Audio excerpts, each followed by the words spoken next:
وہ مایوسی کے عالم میں قاہرہ سے خالی ہاتھ اپنے اہل و عیال کے ساتھ نکلا اور 7 شعبان 637 ہجری کو شہر الکرک پہنچا۔ اس کا ارادہ دمشق جانے کا تھا، مگر جب اسے یہ معلوم ہوا کہ نجم الدین ایوب قلعہ کرک کے زندان خانے میں مقید ہے تو اس نے دمشق جانے کا ارادہ ملتوی کر دیا۔ وہ نجم الدین ایوب سے ملاقات کرنا چاہتا تھا۔ اس کے دل و دماغ میں جمال الدین المراہی سے خوفناک انتقام لینے کی خواہش گردنے لینے لگی تھی۔ وہ ان دنوں کرک کی ایک چھوٹی سی سرائے میں مقیم تھا۔ ایک شام اس نے عمدہ پوشاک زیب تن کی اور قصر شاہی کی راہ لی۔ اس کے انداز و اطوار سے دربان محافظوں کو معلوم ہو گیا کہ یہ شخص عمرہ کے طبقے سے تعلق رکھتا ہے۔ پوچھ گچھ کے بعد اسے شاہی مہمان خانے تک پہنچا دیا گیا۔ کافی دیر تک اسے انتظار کرنا پڑا، پھر جا کر حاکم الکرک الملک الناصر داؤد کی آمد ہوئی۔ اس کی آمد پر وہ مؤدب انداز میں کھڑا ہو گیا۔ الملک الناصر داؤد نے اس کے سراپے پر گہری نگاہ ڈالی اور پھر استفہامیہ انداز میں اسے تکنے لگا۔ حضور کا اقبال بلند ہو، میں نے آپ کے قیمتی وقت میں جو نقب لگائی ہے اس کے لیے تہہ دل سے معذرت کا خواستگار ہوں۔ میرا نام غازی عبداللہ شافعی ہے اور میں بلاد مصر کا باسی ہوں۔ ایک خاص امر کے لیے آپ کو تکلیف دینے کی خواہش کے لیے یہاں آیا ہوں۔ مجھے یقین ہے کہ آپ میری خواہش کو رد نہیں فرمائیں گے۔ میرا خیال ہے کہ میں تمہاری گفتگو کا مطلب سمجھ نہیں پایا۔ تم صاف الفاظ میں بیان کرو کہ تمہیں کیا چاہیے۔ حاکم الکرک، آپ تو سلطان باکمال ہیں۔ جو کچھ مجھے چاہیے وہ آپ کی قدر و دسترس میں ہے۔ صرف آپ کا قول درکار ہے کہ واقعی مجھے مل جائے گا۔ مدعا جانے بغیر میں تمہیں کوئی قول اور قرار کیوں کر دے سکتا ہوں؟ میں سلطان عالی کو مجبور بھی نہیں کر سکتا۔ اگر قول ایفا میسر آ جاتا تو میں پر امید ہو جاتا۔ مصری امیر الملک الناصر داؤد نرم لہجے میں گویا ہوا، تم بے فکر رہو، ہم حتی الامکان کوشش کریں گے کہ تمہاری ہر جائز بات کو پورا کیا جا سکے تاکہ تم یہاں سے خوش جاؤ۔ میرے علم میں آیا ہے کہ بلاد شرقیہ کے سلطان نجم الدین ایوب کو آپ نے کسی قلعے میں قید کر رکھا ہے۔ میں ان سے ایک ملاقات کرنا چاہتا ہوں۔ غازی عبداللہ شافعی نے ہمت باندھ کر اپنے دل کی بات کہہ ڈالی۔ یہ الگ بات تھی کہ اس کی آواز فرط خوف سے لرزتی محسوس ہو رہی تھی۔ کیا کہا تم نے؟ نجم الدین سے؟ الملک الناصر داؤد اس کی غیر متوقع فرمائش پر چونک اٹھا۔ غازی عبداللہ شافعی کا سر غیر ارادی طور پر اسبات میں ہل گیا۔ دوسرے لمحے جیسے اسے کچھ ہوش آیا تو وہ متوحش نگاہوں سے سلطان کا چہرہ دیکھنے لگا۔ دوسری طرف الملک الناصر بھی کوئی ایسی بات سننے کے لیے پہلے سے تیار نہیں تھا، اس لیے ابھی تک اس کا چہرہ تصویر حیرت بنا ہوا تھا۔ مصری امیر، تم نے مجھے لمحہ بھر کو پریشان کر ڈالا ہے۔ بہر کیف میں یہ جاننا چاہوں گا کہ تمہیں اس سے کیا کام ہے۔ میں اس کے ساتھ کچھ ضروری باتیں کرنا چاہتا ہوں، خصوصاً ان کے چھوٹے بھائی سیف الدین ابو بکر کے حوالے سے۔ کیا کوئی سرکاری پیغام وغیرہ ہے؟ نہیں، یہ سرکاری معاملہ نہیں بلکہ میری ان سے نجی ملاقات کہی جا سکتی ہے۔ اگر میں تمہیں اس امر کی اجازت نہ دوں تو؟ الملک الناصر قدرے گھورتے ہوئے بولا۔ مجھے یقین ہے کہ آپ مجھ ناچیز کے ساتھ ایسا ناروا سلوک نہیں کریں گے۔ الملک الناصر اس کے انداز بیان پر لاشعوری طور پر ہنس پڑا۔ ٹھیک ہے، تم کل صبح یہاں آ جانا اور یہاں سے اجازت نامہ وصول کر لینا، لیکن یاد رکھو تمہیں صرف ایک ہی ملاقات کی اجازت دی گئی ہے۔ میں آپ کا تہہ دل سے شکر گزار ہوں۔ میرے پاس موزوں الفاظ نہیں جن سے میں آپ کا شکریہ ادا کر سکوں۔ ملاقات کل شام تک مکمل ہو جانا چاہیے، کہیں یہ نہ ہو کہ زندان خانے میں ایک اور باسی کا اضافہ ہو جائے۔ الملک الناصر کے چہرے پر شگفتگی چھائی ہوئی تھی۔ غازی عبداللہ نے اس کی جانب دیکھا تو زج سا ہو گیا۔ اس نے ایک بار پھر شکریہ ادا کیا اور اس سے اجازت لے کر وہاں سے نکل آیا۔ اسے اتنی زیادہ امید نہیں تھی کہ الملک الناصر یوں آسانی کے ساتھ نجم الدین ایوب سے ملاقات کی اجازت پر رضامند ہو جائے گا۔ اس کا دل اپنی پہلی کامیابی پر بے حد مسرور تھا۔ اس نے نجم الدین ایوب سے ملے بغیر ہی بے شمار امیدیں وابستہ کر لی تھیں۔ وہ بڑی بےتابی سے اگلی صبح کا انتظار کرنے لگا۔ ادھر مطیع الدین تیسرے دن کی رات کی تاریکی میں چپکے سے اٹھا اور خیمے سے نکل کر دبے قدموں استبل کی جانب بڑھا۔ استبل کے پاس پہنچ کر وہ ٹھٹک سا گیا کیونکہ جو اسے وہاں دکھائی دیا تھا اس کے لیے وہ ذہنی طور پر پہلے سے تیار نہیں تھا۔ وہاں سردار مانجی خان پہلے ہی سے 2 افراد کے ساتھ موجود تھا۔ مطیع الدین کے ماتھے پر پریشانی کی شکنیں نمودار ہونے لگیں کیونکہ اس کا ارادہ وہاں سے گھوڑے چرا کر فرار ہونے کا تھا۔ اس نے ان کی گفتگو پر کان لگانے کی کوشش کی تو جو کچھ اس کے کانوں میں پڑا اس سے اس کی پریشانی جاتی رہی اور چہرے پر خوشگواری کا عالم چھانے لگا۔ وہ لمحہ بھر میں اپنے اگلے قدم کے بارے میں طے کر چکا تھا۔ سردار مانجی خان انہیں کسی خاص مہم پر روانہ کرنے کے لیے وہاں آیا تھا۔ اسے اب اپنی نئی منصوبہ بندی کے مطابق محض ان کا تعاقب کرتے ہوئے وہاں سے نکلنا تھا۔ اگر وہ کامیابی کے ساتھ ان کا تعاقب کرنے میں کامیاب ہو گیا تو وہ نہ صرف اس بستی کی حدود سے نکل سکتا تھا بلکہ کسی دوسرے مقام پر پہنچ کر اسے سرائے کا پتہ معلوم کرنا آسان دکھائی دیا۔ اس کے ذہن میں سردار مانجی خان کی وہ بات ابھی تک گونج رہی تھی کہ اسے وہاں سے نکل کر لمبی مدت تک پہاڑی علاقوں میں در بدر بھٹکنا پڑے گا۔ اس کے بیان کے مطابق وہاں اس بستی کے سوا دور دور تک کوئی دوسری انسانی بستی موجود نہیں تھی۔ مطیع الدین کے لیے یہ کڑا امتحان تھا کہ وہ نہ صرف ازقائی قبیلے کی نگاہوں میں پائے بغیر وہاں سے فرار ہو جاتا، بلکہ اسے اپنے آگے سفر کرنے والے دونوں صاحبان کی نگاہوں سے بچنا بھی ضروری تھا۔ وہ کافی دیر تک وہیں دبکا بیٹھا رہا۔ سردار مانجی خان ان سے باتیں کرنے میں مصروف تھا۔ کافی دیر کے بعد سردار مانجی خان نے انہیں اپنے سامنے روانہ کیا۔ کچھ دور جا کر وہ تاریکی میں گم ہو گئے تو سردار مانجی خان اطمینان سے چلتا ہوا واپس اپنے مکان کی جانب بڑھ گیا۔ موتی الدین نے اس کے جانے کے کچھ ہی دیر بعد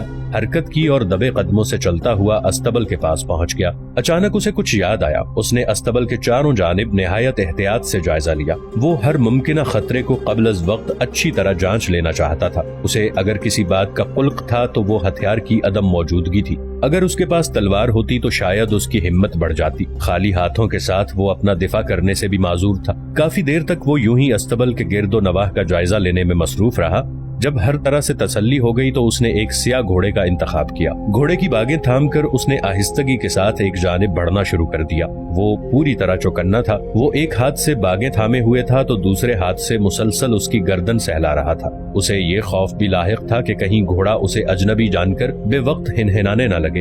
تقدیر اس کے ساتھ تھی۔ وہ خیریت کے ساتھ بستی سے باہر نکل آیا۔ اندھیری رات میں اسے کچھ سجائی نہیں دے رہا تھا، البتہ کہیں دور سے گھوڑوں کی ٹاپوں کی آواز اس کے کانوں تک پہنچ رہی تھی۔ یہ یقیناً وہی گھڑ سوار تھے جو کچھ دیر پہلے وہاں سے روانہ ہوئے تھے۔ موتی الدین نے اللہ کا نام لیتے ہوئے گھوڑے کی ننگی پیٹھ پر سواری کی۔ زین کے بغیر کسی گھوڑے پر سفر کرنا اس کے لیے پہلا اور دلچسپ تجربہ تھا۔ گھوڑے پر سوار ہونے کے بعد موتی الدین نے ایک بار پھر چاروں جانب نگاہ دوڑائی۔ ہر طرف گہری خاموشی کا قبضہ تھا۔ اس نے دھیرے سے ایڑ لگائی اور اسی سمت میں روانہ ہو گیا جدھر وہ دونوں سوار گئے تھے۔ وہ ٹاپوں کی آواز کے سہارے آگے بڑھ رہا تھا۔ اندھیری رات نے اس کا کام قدرے دشوار کر دیا تھا، پھر بھی وہ خدائی مدد کے سہارے آگے بڑھتا جا رہا تھا، ایک ایسی نامعلوم منزل کی جانب جس کے بارے میں وہ خود بھی بے خبر اور لا علم تھا۔ دوسری جانب بہاؤدین زہیر کہہ رہا تھا، ہم سب یہ بات جانتے ہیں کہ نجم الدین ایوب بڑا راسخ الایمان اور بااصول شخص ہے۔ اسے کسی قسم کی بے ایمانی پسند نہیں۔ یہی وجہ ہے کہ وہ آج اس حال تک آن پہنچا ہے۔ امور جہاں بانی میں فہم و فراست کے ساتھ سیاست سے بھی کام لینا پڑتا ہے۔ میں یہ نہیں کہہ رہا ہوں کہ نجم الدین ایوب میں ایسی صلاحیت مفقود ہے، بلکہ میرے کہنے کا مطلب یہ ہے کہ کبھی کبھار اپنی حفاظت کے لیے غلط راہ کو اپنانا ضروری بلکہ مجبوری بن جاتا ہے۔ نجم الدین ایوب اپنی مخصوص تربیت کے باعث سچائی کی خاطر اس سودے پر کبھی آمادہ نہیں ہوتا۔ بہاؤدین زہیر نے کچھ لمحے توقف کے بعد اپنی بات شروع کی۔ بیبرس ان کے درمیان بیٹھ تو گیا تھا، مگر اسے ابھی یہ معلوم نہیں ہو پایا تھا کہ آخر اس مجلس کا مرکزی مقصد کیا ہے۔ اسے بہاؤدین زہیر کی باتوں سے اختلاف تو نہیں تھا، مگر غلط راہ پر چلانے کا مشورہ اسے بھی پسند نہیں آیا۔ تم کھل کر کہو بہاؤدین، تمہارے خیال میں وہ کون سا راستہ ہے جس پر چلتے ہوئے ہم اپنے آقا کو اس مصیبت سے نکال پائیں گے؟ ابو خویلد نے پوچھا۔ میں اسی راہ کی تو بات کر رہا ہوں۔ اس راہ کا نام ہے دوہرا رویہ، تسنع اور بدی کا جواب صرف اور صرف بدی۔ اگر آپ چاہتے ہیں کہ نجم الدین ایوب اپنا اقتدار واپس لینے میں کامیاب ہو جائے اور اس کے حریف اس کے سامنے گھٹنے ٹیک دیں تو اسے اسی راہ کو اپنانا ہوگا۔ یہ وقت کی اہم ضرورت ہے۔ جو کچھ اس کے دل میں ہے وہ اس کے برخلاف عمل کرتا دکھائی دے۔ جس کو نیچا دکھانا ہو اس کے ساتھ دشمنی کے ساتھ ساتھ دوستانہ مراسم بھی بنا کر رکھے اور وار اس وقت کرے جب وہ مکمل طور پر نرغے میں آ چکا ہو۔ دشمن کو آواز دے کر وار کرنے سے تو وہ خبردار ہو جاتا ہے، پھر کامیابی اسی کو ہوتی ہے جو عمدہ چالیں چلتا ہے۔ البتہ اگر دشمن کو یہ باور کرایا جائے کہ ہماری جانب سے تمہیں کوئی خطرہ نہیں تو وہ غافل ہو جائے گا۔ اس کو اپنی لپیٹ میں لینا آسان امر ہوگا۔ کیا تم اس بات کی مزید وضاحت کر سکو گے؟ محفل میں موجود اجنبی شخص اچانک بولا۔ بالکل، اس کی تازہ مثال حاکم الکرک ہے۔ اس نے نابلس میں حتی الامکان جنگ سے گریز کیا اور یہ باور کرایا کہ وہ جنگ نہیں کرنا چاہتا۔ اگر وہ جنگ نہیں کرنا چاہتا تھا تو وہ میدان جنگ میں سپاہ کے ساتھ کیوں اترا تھا؟ وہ جنگ روایتی انداز میں لڑنے کی بجائے عقلی انداز میں لڑنے کا خواہش مند تھا۔ روایتی جنگ میں تو جو طاقتور ہوتا ہے وہ جیت جاتا ہے، عقلی جنگ میں طاقت کی ضرورت باقی نہیں رہتی۔ اور تم لوگوں نے یہ دیکھا کہ اس نے نجم الدین ایوب کو قصر سلطانی سے نکال کر زندان خانے میں پہنچا دیا۔ یہ ایک سیاسی حربہ ہے۔ اس نے بیچ کی راہ اپناتے ہوئے اور دوہرا رویہ اختیار کرتے ہوئے اپنا اصل مقصد پا لیا۔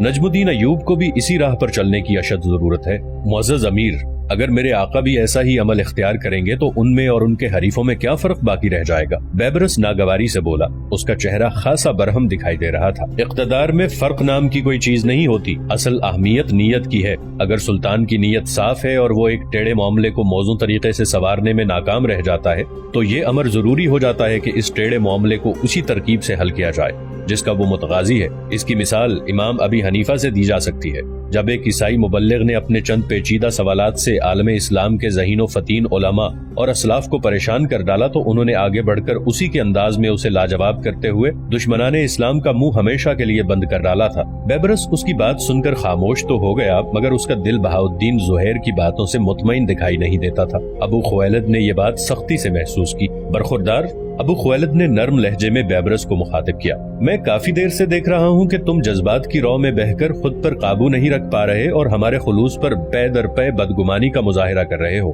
یہ صحیح طرز فکر نہیں ہے۔ تمہیں ہمیشہ یہ یاد رکھنا چاہیے کہ ہم سب اپنے آقا سے محبت کرنے والے لوگ ہیں، اور آج اگر یہ صحبت زدہ زندگی گزار رہے ہیں تو یہ بھی انہی کی بدولت ہے۔ یہاں مل بیٹھ کر مشورہ کرنے کا مقصد صرف یہی ہے کہ کوئی ایسی راہ نکالی جائے کہ آقا واپس مصر پہنچ جائے اور وہاں مدد حاصل کرتے ہوئے بلاد شرقیہ کی حکمرانی پر دوبارہ فائز ہو سکے۔ ہم یہ بات بھی جانتے ہیں کہ مصر میں ہمارے کئی حریف موجود ہیں، ان سے نمٹنا اور عساکر مصر کی معاونت حاصل کرنا کافی دشوار کام ہے۔ ہمیں کوئی نہ کوئی راہ ضرور نکالنی ہے کہ جس پر آقا کی دل آزاری بھی نہ ہو اور کام بھی پایا تکمیل کو پہنچ جائے۔ اگر ہم اپنی منشا ان کے سامنے کھلے الفاظ میں بیان کر دیں تو یقین کرو کہ وہ کبھی ایسی امر کی اجازت نہیں دیں گے۔ ہمارا اولین مقصد یہی ہے کہ ان کی مدد غیر محسوس طریقے سے کی جائے۔ میں تہہ دل سے معذرت چاہتا ہوں۔ بیبرس کے لہجے میں خجالت و ندامت آیا تھی۔ میں نے آپ سب کی باتوں کو غلط آئینے میں دیکھا۔ میں کچھ لمحوں کے لیے یہ بھول گیا تھا کہ آپ لوگ میرے آقا کے محسن ہیں۔ بہرحال ایسے ہر امر میں آپ لوگ بیبرس کو سب سے اول پائیں گے۔ شکر ہے تمہیں سمجھانے میں ہمیں زیادہ وقت نہیں لگا۔ دوسرا اجنبی ہنستا ہوا بولا، مذاق چھوڑو، کام کی بات کرو۔ ہاں تو میں کہہ رہا تھا کہ ہمیں کسی طریقے سے یہاں سے نکلنا ہوگا۔ میں اس بارے میں الملک الناصر سے بات کروں گا کہ وہ کم از کم مجھے نابلس واپس جانے کی اجازت دے دے۔ مجھے پورا یقین ہے کہ وہ مجھے انکار نہیں کر سکے گا۔ وہاں سے میں ایسے لوگوں تک رابطہ رکھوں گا جو نجم الدین ایوب کے حامی ہوں۔ ان کی اکثریت ہی ہمارا مقصد پورا کر سکتی ہے۔ یہ تو کافی وقت طلب کام ہوگا۔ ظاہر ہے کچھ وقت تو لگے گا، کوئی اور راہ نکالنا ہوگی۔ بیبرس، تمہاری اس بارے میں کیا رائے ہے؟ ابو خویلد نے اس کی جانب دیکھتے ہوئے پوچھا۔ میں نے اس بارے میں پہلے کبھی سوچا نہیں۔ فوری طور پر میں کیا رائے دے سکتا ہوں؟ اگر آپ مناسب سمجھیں تو اس مجلس کو پھر کسی روز پر اٹھا رکھیں، اسی اثنا میں کوئی راہ نکال لوں گا۔ کچھ دیر تک ان میں مزید گفت و شنید جاری رہی، پھر اس مجلس کو برخاست کر دیا گیا۔ دوسرے روز پہلے ہی پہر غازی عبداللہ شافعی اعلیٰ پوشاک میں ملبوس قصر شاہی جا پہنچا اور وہاں سے بآسانی اجازت نامہ حاصل کر کے ایک محافظ کی رہنمائی میں قلعہ کرک کے زندان خانے میں چلا آیا۔ ضروری مراحل نمٹانے کے بعد اسے سیدھا نجم الدین ایوب کے پاس پہنچا دیا گیا تھا۔ نجم الدین ایوب کو اس ملاقات کی اطلاع کچھ ہی دیر پہلے دی گئی تھی۔ مصری امیر کی آمد کی اطلاع نے زندان خانے کے سب مقیموں کو حیرت زدہ کر دیا تھا۔ یہی وجہ تھی کہ نجم الدین ایوب کے گرد تمام وفادار اور مخلص رفقا موجود تھے۔ نجم الدین ایوب کی نگاہ اس پر پڑی تو وہ دھیما سا مسکرایا۔ وہ اسے پہلی نگاہ میں ہی پہچان گیا۔ غازی عبداللہ، کہو کیسے ہو؟ آج ہماری یاد کیسے آ گئی؟ میں کل ہی الکرک پہنچا ہوں۔ مجھے جب یہ معلوم پڑا کہ آپ اس حال میں ہیں تو خیریت طلب کرنے چلا آیا۔ مجھے آپ کی خستہ حالی دیکھ کر بہت افسوس ہو رہا ہے۔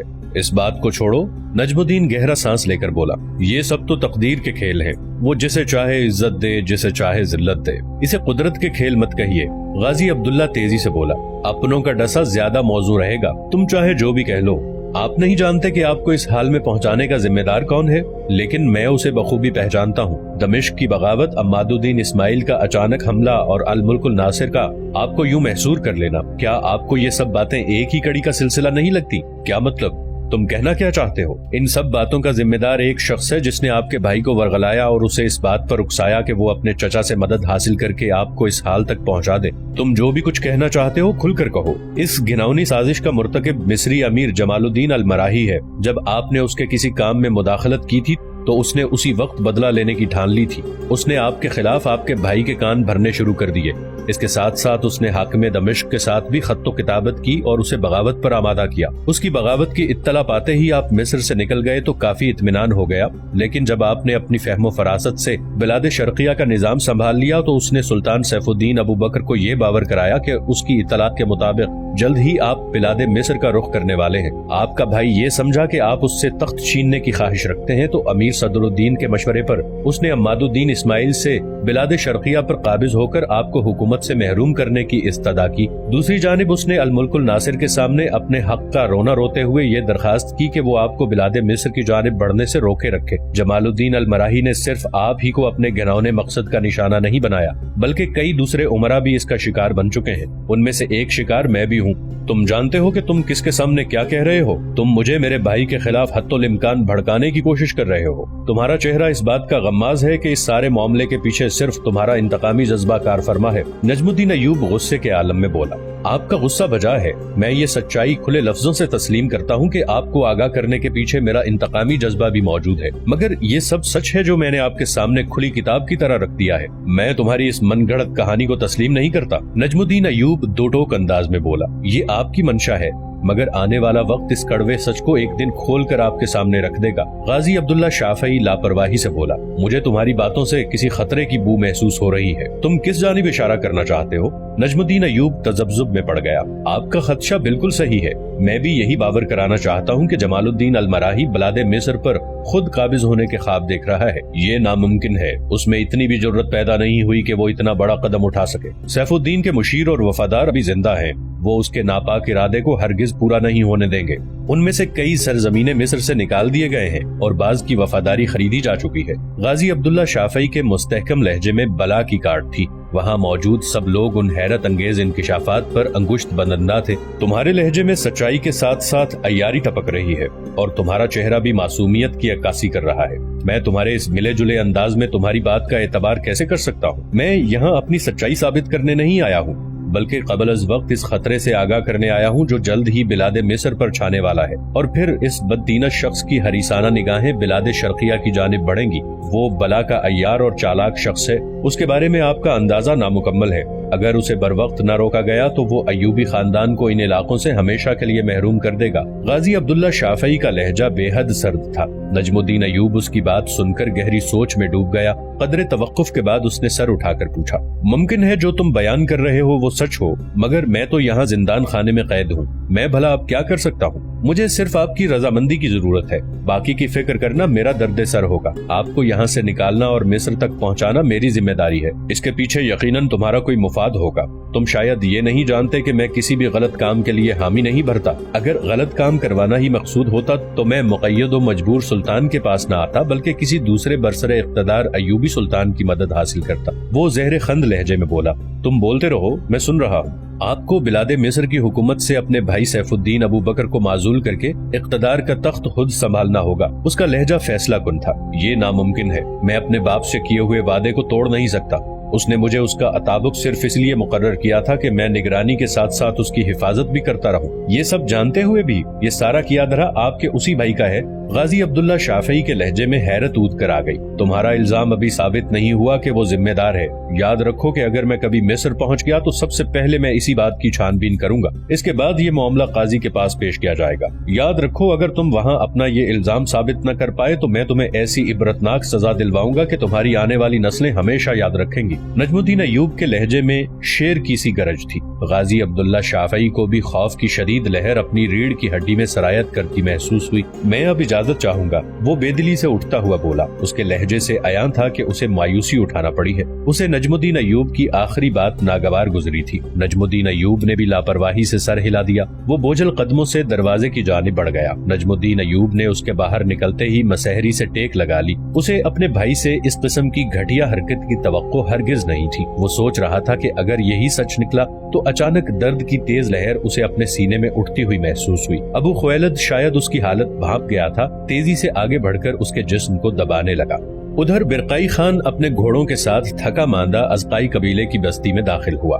وہ اس وقت میلے سے زرد رنگ کے لباس میں ملبوس تھا جو کہ شاہی لباس سمجھا جاتا تھا. کئی دن ہوئے اسے نہانے دھونے کی مہلت نہیں مل سکی تھی. سرد علاقوں میں یوں بھی بلا ناغہ نہانے کی روایت موجود نہیں تھی. قبیلے کے لوگوں میں اس کی آمد سے سراسیمگی سی پھیلنے لگی. ازقائی قبیلے میں جب بھی کوئی شاہی فرد وارد ہوتا تھا اسے مصائب کا سامنا کرنا پڑتا تھا. یہی وجہ تھی کہ برقائی خان کے لباس سے ہی انہیں اندازہ ہو گیا کہ ایک اور شاہی ہرکارے کی آمد ہو چکی ہے. جانے اب کون سی آفت ٹوٹے. سردار مانجی خان کو شاہی آدمی کی آمد کی خبر پل بھر میں پہنچا دی گئی. شاہی آدمی کا سن کر اس کے چہرے پر ایک رنگ آ کر گزر گیا. دوسرے ہی لمحے اس نے خود پر قابو پا لیا. وہ خود اٹھ کر اس کے استقبال کے لیے آگے بڑھا. جو ہی اس کی نگاہ برقائی خان پر پڑی تو حیرت و تعجب سے اس کا منہ کھلے کا کھلا رہ گیا. وہ اسے پہلی نظر میں ہی پہچان گیا تھا. کئی بار سرائے میں وہ اسے دیکھ چکا تھا. چھوٹے خاقان. وہ آگے بڑھ کر دونوں ہاتھ جوڑتے ہوئے گھٹنوں کے بل جھک گیا. آپ کی اچانک آمد پر جہاں ازقائی قبیلہ بے حد متحیر ہے